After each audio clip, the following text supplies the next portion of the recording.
G'day and welcome to another episode. My name is Destroy the Aussie Geek, and today we are looking at the Masters of the Universe X Transformers He-Man Optimus Prime. And I won't lie, he actually looks pretty damn good with Prime's colors on him. Considering the fact that traditionally the He-Man figure, of course, would have the loincloth, the boots, and the chest plate, he looks pretty damn good with the bonuses of Optimus, although I will say, and I know it's a standard thing with all of them, I wouldn't actually mind being able to take his mask off, but it's part of the figure, so you're not getting that. But he does look really good. This is not the traditional pose I usually have him in.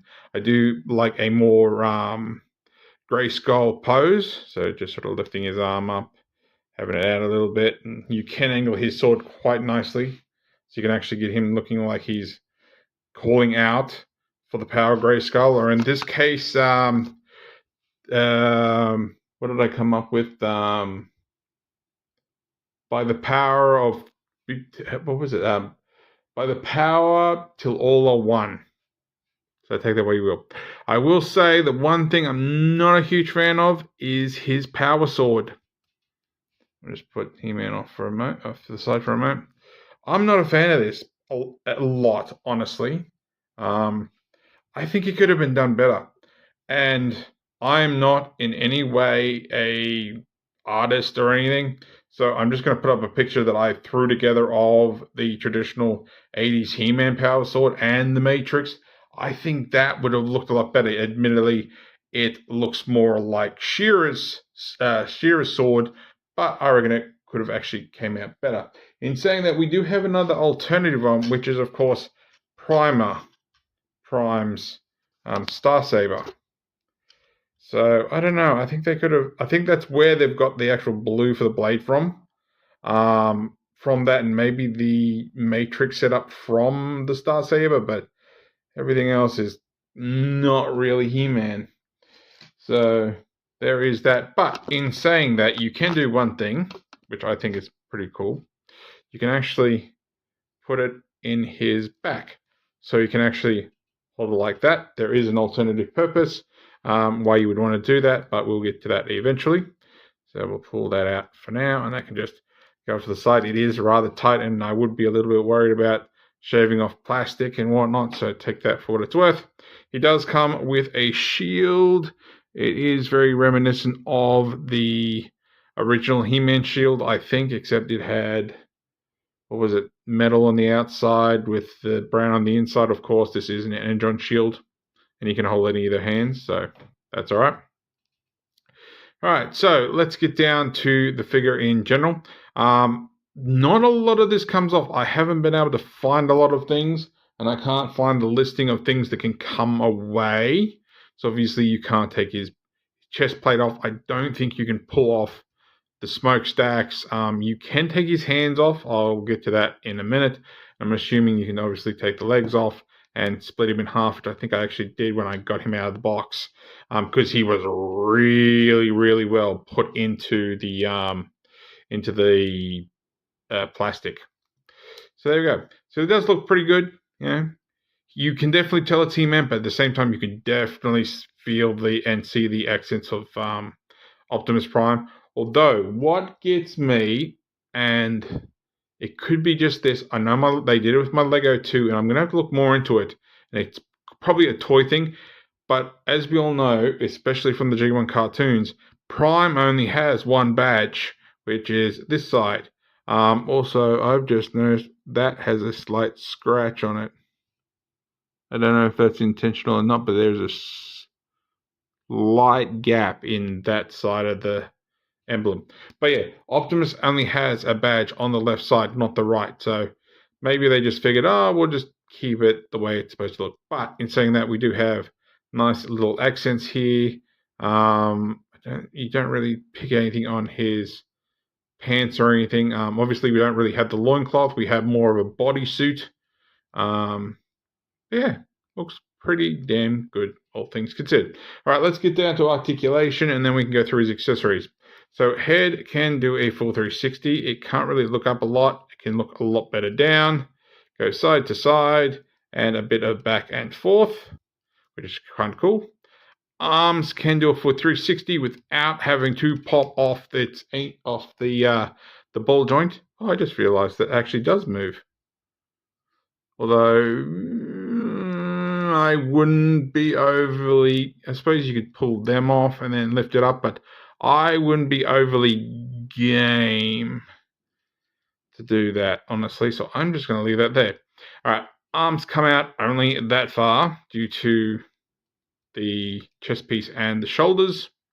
They thankfully do come out further. Whoops, and I just popped it off. If you want him obviously doing his He-Man-ish pose, try to get that back in now. There we go. I think my other ones will actually come out a bit. Is it? Maybe it's just the way the chest is. Anyway, so arm can do for 360. We have ball joint at the elbow, so we have technically a bicep rotation. We have elbow bend up. They get you that far. We have wrist bend. We have nothing at the fingers or the thumb. We do, however, have a fold in and fold out. Although this one has a down and an up. But which I don't think I've noticed with any of the other ones. I'm just having a quick look at. Oh, Man at Arms has it too. Man at Arms has it. Maybe it's an articulation I've completely missed.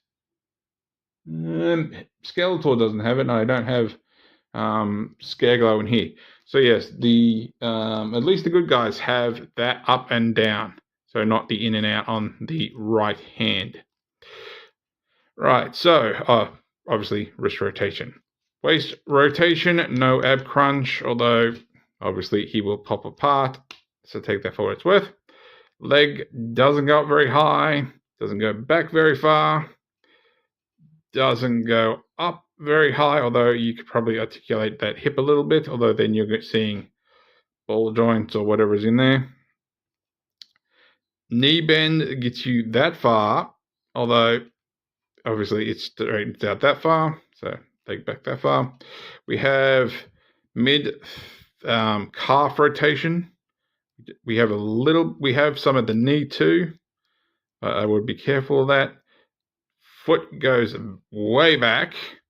Foot goes decently forward. I think that's actually a ball joint. I think they've actually, no, there's a, what's his name in there? Universal or something in there. It does have in and out. So I'm just looking at that. So maybe it's a combination of both. Interesting.